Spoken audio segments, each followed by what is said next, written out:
The bells of St. Mary's Church in Glendale, Oregon, tolled solemnly, their mournful chimes carrying across the small town. Inside the church's hall, dimly lit by flickering candles, the air was thick with the scent of lilies and incense. In the center of the room rested a small white casket, surrounded by flowers and grieving faces. Elizabeth and David Carter sat closest to the casket, their hands intertwined, their faces pale with exhaustion and heartbreak. Their 10-month-old son, Ethan, had passed away 3 days earlier after a sudden and severe illness.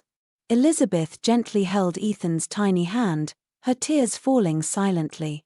"You were just laughing with me last week," she whispered, her voice trembling. "How could this happen so fast?" David squeezed her hand tightly, his own grief manifesting in a silent, tearless stare. "I don't know," he finally said, his voice breaking. "I don't know how to do this." The room was quiet, save for the soft murmurs of friends and family offering prayers and condolences. Outside, the wind howled faintly, pressing against the stained glass windows like a mournful spirit. Suddenly, the family's golden retriever, Max, sitting obediently by the church door, stood up and began barking. His sharp, insistent barks startled the mourners, cutting through the silence like a blade. "Max," David said sharply, turning toward the dog. "What's gotten into you?" Max didn't stop. He darted toward the casket, barking frantically, his paws clawing at the polished wood. Elizabeth stood abruptly, her heart pounding. "What's he doing?" David grabbed Max's collar, trying to pull him back. "He's never acted like this before," he muttered. But Max wouldn't budge. He whined, his head pressing against the casket. "I think he's trying to tell us something," Elizabeth whispered, her voice trembling. The mourners exchanged uneasy glances. Then Elizabeth gasped, her hand flying to her mouth. "David, look." David turned back to the casket just in time to see the impossible. Ethan's tiny fingers twitched. "Did you see that?" Elizabeth cried, her voice rising in disbelief. David stared, frozen, until another movement confirmed it. Ethan's chest rose and fell in a shallow, faint breath. "Oh my God," Elizabeth whispered, her knees buckling. "Call 911, someone shouted, and the room erupted into chaos. The church hall was in chaos. Elizabeth clung to the casket, her hands trembling as she gently touched Ethan's tiny chest. She felt it again, a faint but unmistakable rise and fall. His breathing. She cried, her voice cracking with emotion. David scrambled to pull out his phone, his hands shaking so violently that he nearly dropped it. 911, we need an ambulance, he shouted into the receiver. "It's our son, he's alive."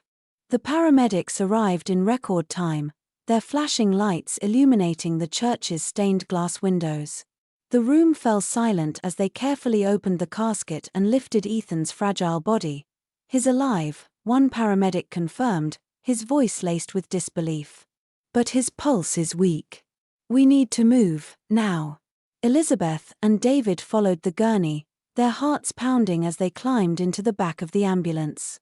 Max barked frantically, attempting to follow them before being held back by a family friend. As the ambulance sped toward Glendale Memorial Hospital, Elizabeth clutched Ethan's tiny hand, her tears falling freely. "Stay with me, baby," she whispered. "Please. Just stay with me." At the hospital, a team of doctors and nurses worked feverishly to stabilize Ethan. Monitors beeped steadily, their rhythmic sounds both reassuring and terrifying. Elizabeth and David stood outside the treatment room, their hands clasped tightly. "How is this possible?" David whispered, his voice filled with both hope and confusion. "They said he was gone, Liz. We had a death certificate." Elizabeth shook her head, tears streaming down her face. "I don't know. But he's here, David. He's alive." Dr. Clara Monroe, a seasoned pediatrician, approached them, her expression a mix of professionalism and wonder. "Mr. and Mrs. Carter," she began, "your son is alive. But his condition is critical. We're running tests to understand what happened, but it appears he experienced a phenomenon called suspended animation. His body slowed to the point where his vital signs were nearly undetectable. David's brow furrowed. But he wasn't breathing. How could this happen? Dr. Monroe nodded. It's incredibly rare, but there are cases where extreme physiological stress can cause the body to mimic death. The fact that he's breathing now is extraordinary. Your dog likely saved his life by alerting you when he did. Elizabeth glanced at David, her voice trembling. Max knew. He knew before any of us. Ethan was moved to the pediatric intensive care unit, where he was connected to a web of monitors and machines. Elizabeth refused to leave his side, her fingers gently stroking his tiny hand as she whispered lullabies. David paced the hallway, his mind racing with questions. He couldn't shake the image of the casket, the sound of Max's frantic barks, or the sight of Ethan's first breath. Is this a miracle? He whispered to himself. Dr. Monroe interrupted his thoughts, placing a reassuring hand on his shoulder. He's fighting, Mr. Carter. And he has a good chance. Late that night, as Elizabeth dozed in a chair by Ethan's bedside, an alarm blared from one of the monitors. Nurses rushed in, their calm yet urgent movements filling the room. What's happening? Elizabeth cried, her heart racing as she stood. His oxygen levels are dropping, one nurse said. We need to stabilize him. Elizabeth clung to the chair, watching helplessly as the medical team worked. After what felt like an eternity, the alarm stopped, and the room fell quiet. Dr. Monroe approached, her face calm but serious. We've stabilized him, but his body is still fragile. This will be a long road, Mrs. Carter. Elizabeth nodded, her voice steady despite the tears in her eyes. I'll be here every step of the way. The days following Ethan's miraculous return were a blur of hope, fear, and sleepless nights. Elizabeth and David took turns sitting by Ethan's bedside, their lives revolving around the rhythmic beeping of the monitors that kept track of his delicate recovery. Elizabeth clutched Ethan's tiny hand, her voice a soft whisper. You're so strong, my baby, she murmured. You came back to us. I know you can keep fighting. David paced outside the room, wrestling with a torrent of emotions. Every time he closed his eyes, he saw the white casket, the moment he had accepted what no parent should ever have to face. Dr. Monroe met him in the hallway, her expression a blend of exhaustion and cautious optimism. He's showing improvement, she said, but his recovery is far from guaranteed. We need to monitor him closely for any signs of organ failure or infection. David nodded, his jaw tightening. We'll do whatever it takes. Back at home, Max had become a restless shadow. The golden retriever paced the house, his ears perking at every sound. When Elizabeth's sister, who had been looking after Max, arrived at the hospital with him, the dog pulled against the leash, whining as he caught sight of Ethan through the glass. He's been like this since you left, she said, handing the leash to David. David crouched down, scratching Max behind the ears. You saved him, boy, he said softly. You knew something we didn't. You're part of this fight too. Max barked once, his tail wagging as if in agreement. Dr. Monroe, observing the interaction, smiled. It's remarkable how in tune animals can be. Max's instincts may have been the difference between life and death. Elizabeth, hearing this, placed a hand on Max's head. You're our miracle, she whispered. News of Ethan's survival spread through Glendale, capturing the hearts of neighbors and strangers alike. The church held a special service, calling it a celebration of life and a testament to the power of love and faith. Cards, meals, and donations poured in, easing the Carters' burdens and filling their home with warmth during an otherwise harrowing time. At one service, Reverend Harris addressed the congregation, his voice steady but filled with emotion. This story reminds us all of the fragility of life and the miracles that can happen when we hold on to hope. Max, sitting beside Elizabeth, wagged his tail as if he understood every word. Just as things seemed to stabilize, Ethan's health took a sudden turn. Late one evening, As Elizabeth and David sat by his bed, the monitors began to blare. Nurses rushed in, their voices clipped but calm. Elizabeth clung to David's arm, her heart pounding. "Not again," she whispered. "Please, not again." Dr. Monroe entered the room, her expression focused. "We're seeing signs of an irregular heartbeat," she explained. "It's critical, but we're doing everything we can to manage it." Max, who had been lying at the foot of the bed, stood and barked sharply, his body tense. Elizabeth knelt beside him, wrapping her arms around his neck. "Stay with us, Max," she said through her tears. "We need you." Hours later, the alarms stopped, and Ethan's vitals returned to a stable rhythm. Dr. Monroe emerged from the room, her face lined with exhaustion. "He's stable again," she said. "But we'll need to take every precaution moving forward. His heart is fragile, but he's a fighter." Elizabeth collapsed into David's arms, her tears a mix of relief and exhaustion. "Thank you," she whispered, though she wasn't sure if she was speaking to Dr. Monroe, Max, or a higher power. The next morning, Dr. Monroe met with the Carters to discuss a new treatment plan. "We're considering a surgical intervention to strengthen his heart," she said. "It's risky, but it could give Ethan the stability he needs to recover fully." Elizabeth looked at David, her eyes filled with both hope and fear. "What do you think?" David took a deep breath, his voice steady despite the weight of the decision. "We have to try. We've come this far." Elizabeth nodded, her hand resting on Max's head. "We're not giving up. Not now, not ever." The days leading up to Ethan's surgery were marked by a mix of cautious hope and unbearable tension. Elizabeth and David spent every moment at the hospital, their focus entirely on their son. Max, now a permanent presence in the hospital room, seemed to sense the weight of what was coming. He rarely left Ethan's side.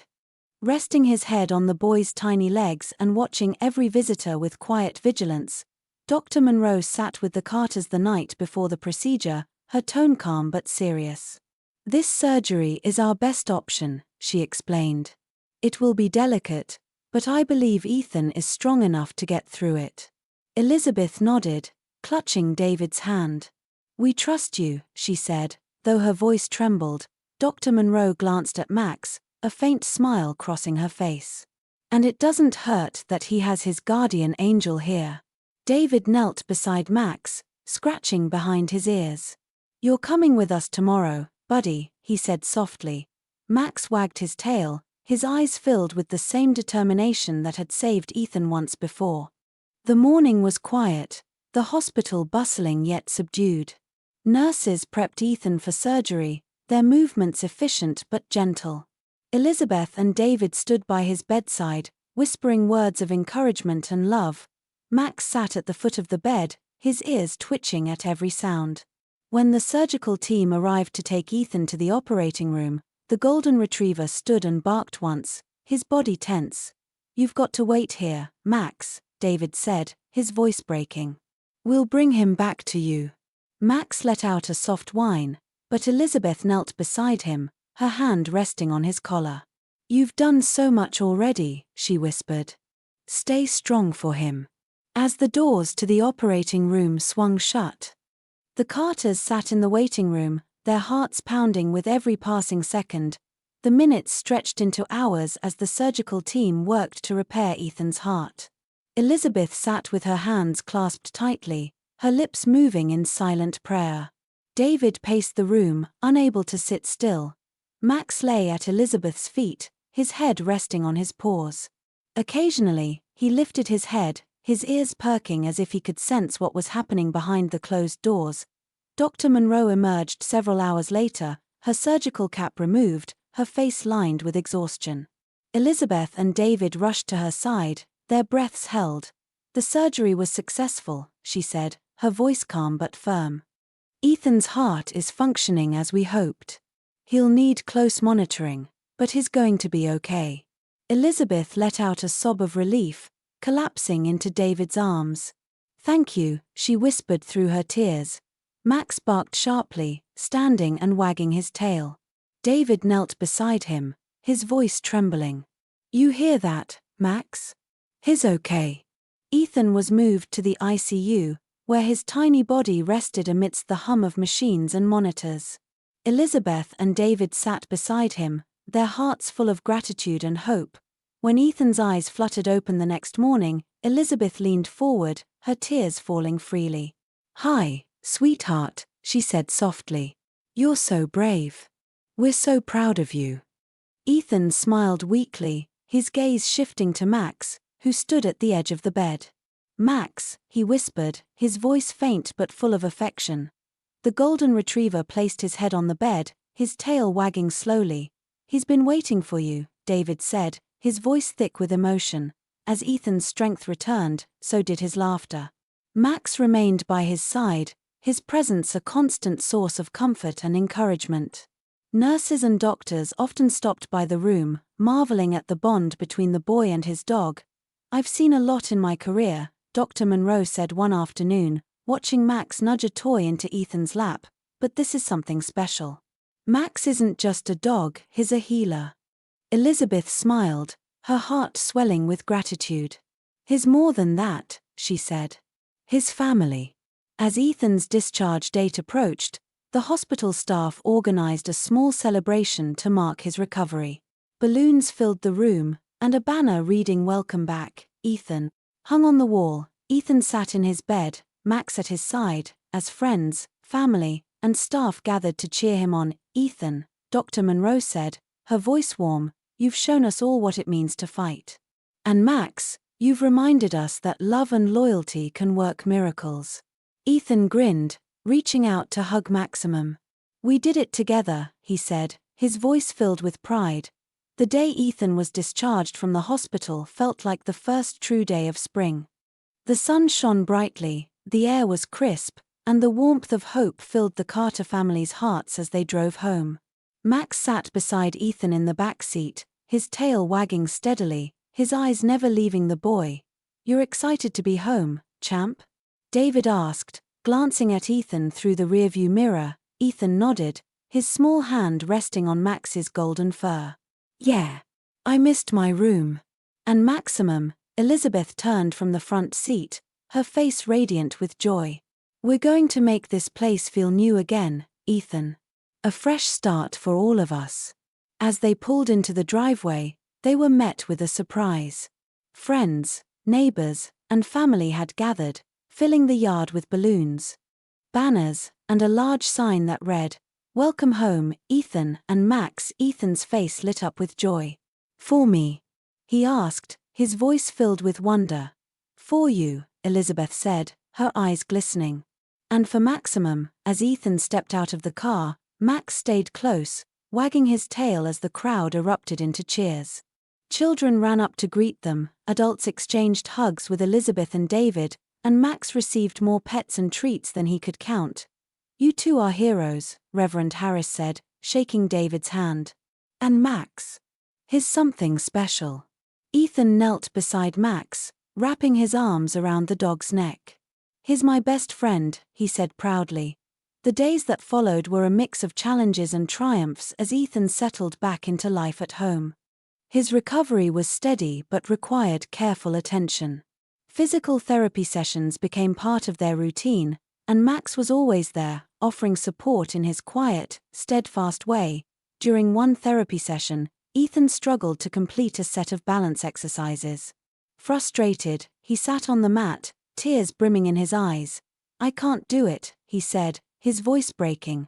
Max walked over, nudging Ethan's hand with his nose. The boy smiled faintly and stroked the dog's fur. "Yes, you can," Elizabeth said gently, kneeling beside him. "Max believes in you, and so do I." With renewed determination, Ethan tried again, and this time, he succeeded. The room erupted in applause, Max barking in celebration. One evening, as the family sat together watching a movie, Max suddenly stood, his body tense. He moved to Ethan's side, nudging the boy's arm and barking softly. "What's wrong, Max?" David asked, concerned. Ethan tilted his head. "I feel funny," he said, placing a hand on his chest. Elizabeth immediately grabbed the phone to call Dr. Monroe while David checked Ethan's vitals. By the time they arrived at the hospital, Ethan's heart had stabilized, and Dr. Monroe assured them it was a minor arrhythmia. Max noticed before any of us did, Elizabeth said, her voice trembling with gratitude. Dr. Monroe smiled. He's attuned to Ethan in ways we can't fully explain. It's extraordinary. A few weeks later, during a family picnic in the park, Ethan ran a short distance to throw a ball for Maximum. As he reached down to pick up the ball, he suddenly wavered, clutching his chest. "Ethan!" Elizabeth screamed, rushing toward him. Max barked sharply, circling Ethan protectively as David lifted him into his arms and ran toward the car.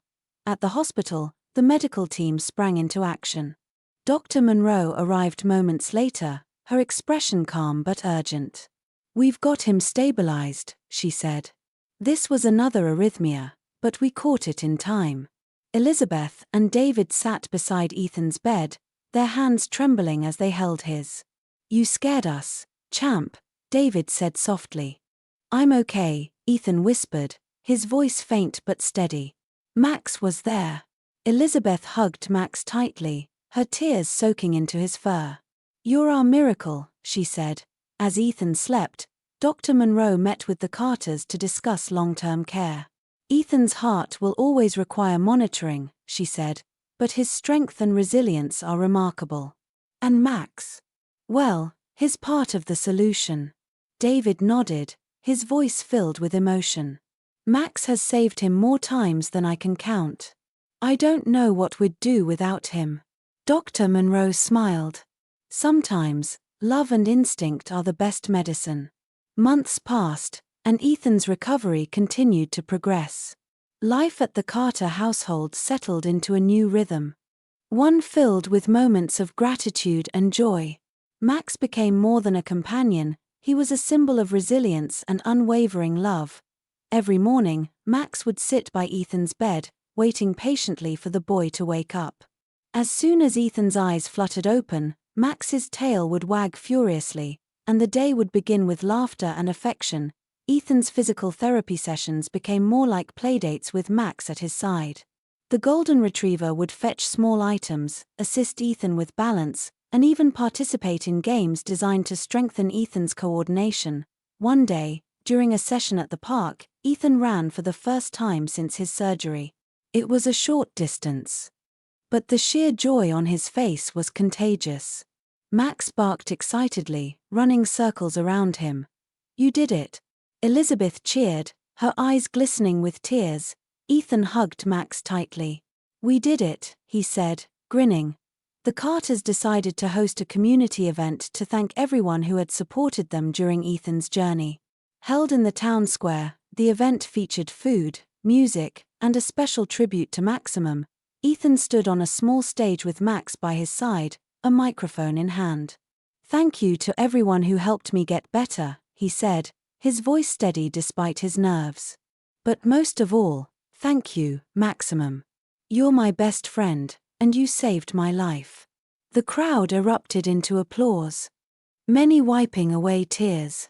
Reverend Harris stepped forward, placing a medal around Max's neck. It read, "Hero of Glendale." Max wagged his tail proudly, his golden eyes scanning the cheering crowd. Inspired by Max's impact on Ethan's recovery, the Carters began advocating for therapy animals in hospitals and schools. They partnered with local organizations to provide training for service dogs and to raise awareness about the benefits of animal companionship in healing. Ethan often spoke at events, sharing his story with a wisdom beyond his years. "Max taught me that love can save lives," he would say. "And I want other kids to feel that too."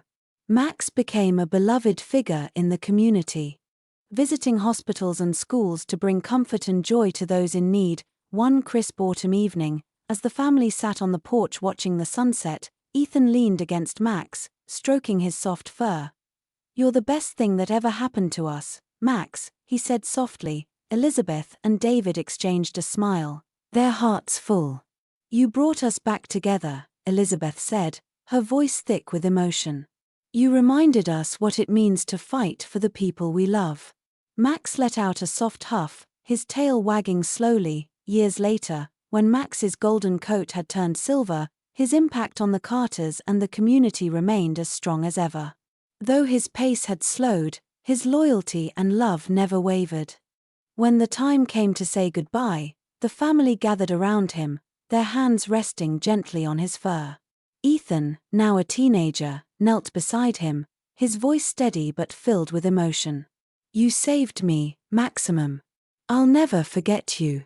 Max closed his eyes peacefully, surrounded by the family he had saved and loved.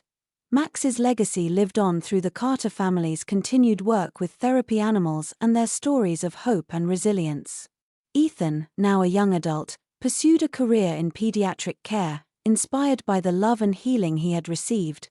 On the wall of the local hospital hung a plaque that read, "In honor of Max, a true hero, a loyal friend, a lifesaver." And every year, on the anniversary of Ethan's second chance at life, the Carters would gather in the park to celebrate Max's memory, a reminder of the bond that had changed their lives forever.